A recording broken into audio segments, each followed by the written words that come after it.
making sure children are healthy, safe, loved, ready to learn, succeeding in school and in life. This is Our Children, a program brought to you by the Children's Trust.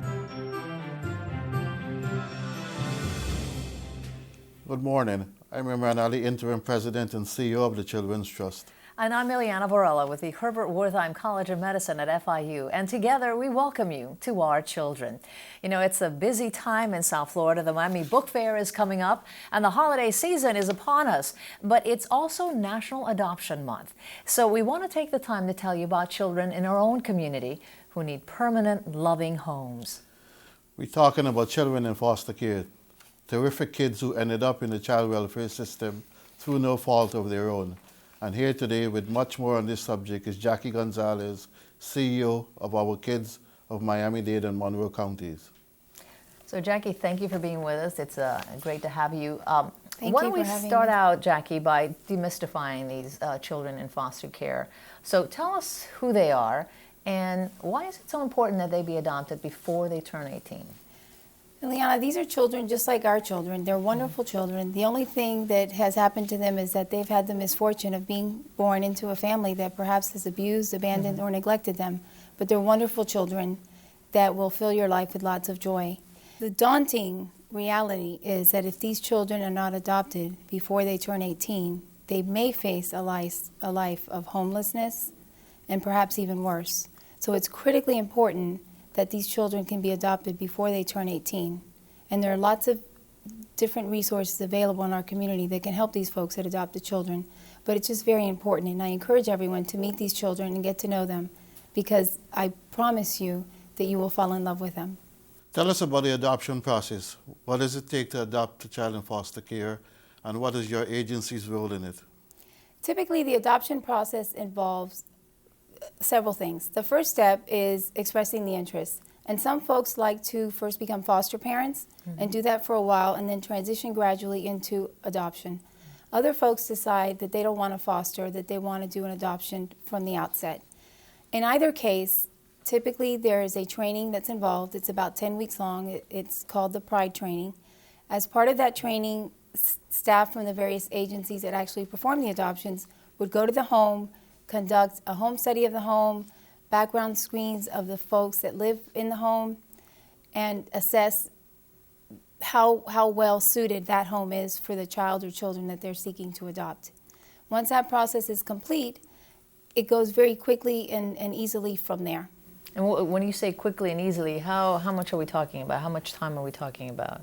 It can be as little as 3 months. It could take as long as 6 to 8 months. A lot of it depends actually on the folks who are adopting, because sometimes they want to go very slowly because they're getting used to the process, and we like to have as many visits and interactions as possible with the children and the prospective adoptive parents before the actual finalization takes place. So a lot of it is driven by the adoptive parents and what their priorities are and their wishes.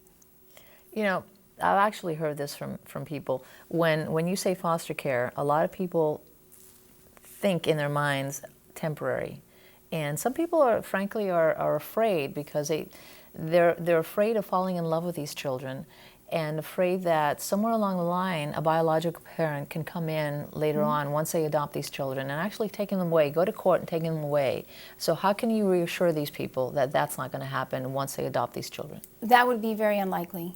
By the time a child is adopted, the legal process is played out. And that means that the biological parents' parental rights have been terminated. And that the appellate process, any possible appeals that could have been filed with regard to that judgment, that time period has already lapsed. So there's no legal remedy available to biological parents once that appeal process window has passed. So by the time the child is available for adoption, the danger of that happening is already behind them. So that is highly unlikely. Because I know that, I mean, I've actually had people tell me that. Well, that can happen in the fostering process. And we're very clear with foster parents that you're fostering, and it is temporary by definition. But not in the adoption process. But in the adoption process, once a child is freed for adoption, all of the legal avenues available to biological parents to challenge the final judgment of adoption have lapsed. So National Adoption Day is coming up. Yes. Tell us when that is and what is OurKids' role in celebrating that day. We're very excited. National Adoption Day is November 20th at the Miami Children's Museum at 9 in the morning. We are finalizing approximately 68 adoptions that morning. The judges from the juvenile courts of Miami attend. We create mock courtrooms throughout the museum. It's a wonderful venue for the children because, of course, it's all about the children. And there are many activities and exhibits there that the children are playing and interacting with as the adoptions are happening simultaneously.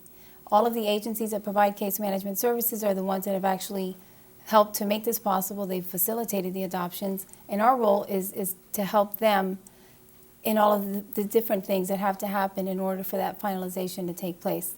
And the Children's Trust underwrites that event. And it's just a magnificent event. It's really the one time a year that we all look forward to, those of us who do this for a living, because you get to see the fruits of your labor and you remember why you do this work. Yeah, sounds very interesting. Now, one of the things that I want to talk about is the Miami Heart Gallery, because this is also one of the really exciting things that you do, which is something, again, that the Children's Trust and OurKids work together on very closely.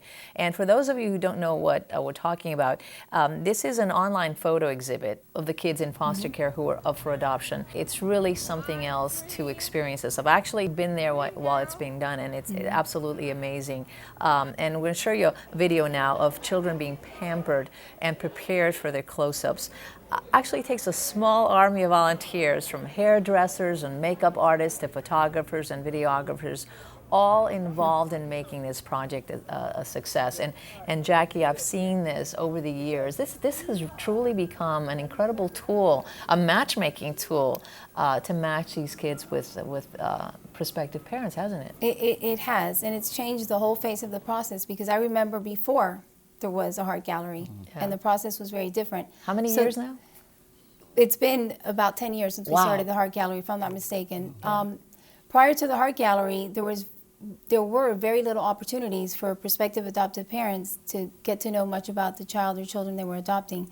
The heart gallery enables them to go online, to see photographs of the kids, to read lots of information about the children, to hear interviews that were conducted with the children. So it gives them a good sense, because our primary concern is to make sure that before we introduce any children to a prospective adoptive parent, that we have a pretty compelling belief that it's going to be a good fit. Because if not, we don't even want to open that door. So the Heart Gallery is a tool that facilitates that for us. And it's an amazing thing. And by the way, it doesn't just help us with securing adoptive parents. Oftentimes, folks decide at the last minute that they don't want to adopt, but they're willing to foster or to become volunteers or mentor our children. And it all starts through that vehicle of the Heart Gallery. It's absolutely amazing. I want to give you one last word on this topic, because I know that you work with the Department of Children and Families for many years, and you know firsthand what these children go through. Your final thoughts on this? Well, it's always a challenge to handle children in the child welfare system, but I think where we could help as a community is to help to recruit foster parents and adoptive parents. So I think as a community we need to support not only the children you see in the Heart Gallery, but also additional children that are in the foster care system. I think this is a great way of showing our support for these children who have been abused and neglected. Jackie, thank you.